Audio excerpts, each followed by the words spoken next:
So here's a little video I am doing of one of our first renovations in our home. It's kind of windy out today here in Florida. It's a beautiful day, don't get me wrong.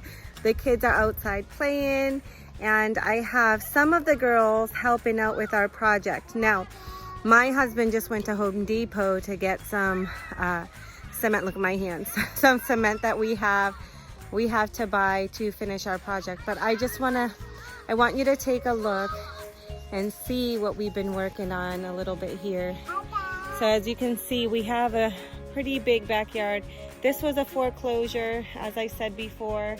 So there's a lot of projects we have to start working on. Before we did have seating here, but they weren't cement, they were wood, and they were deteriorating. So there's a lot that is deteriorating in this home, and we are just, this 2020, this year is a year to conquer and tackle those projects. So here's Eva, she's helping me with the blocks.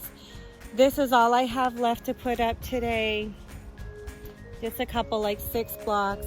My husband's coming back with more of the cement glue because we think we'll need it. He wants to do another one, so it's not bad to buy more. This is gonna be our new place to homeschool. I'm sorry, but who wouldn't want to sit here and like read a book, homeschool, you know, do some math. I'll get back to you guys with the final showcase and show you guys the final product. Have a good one.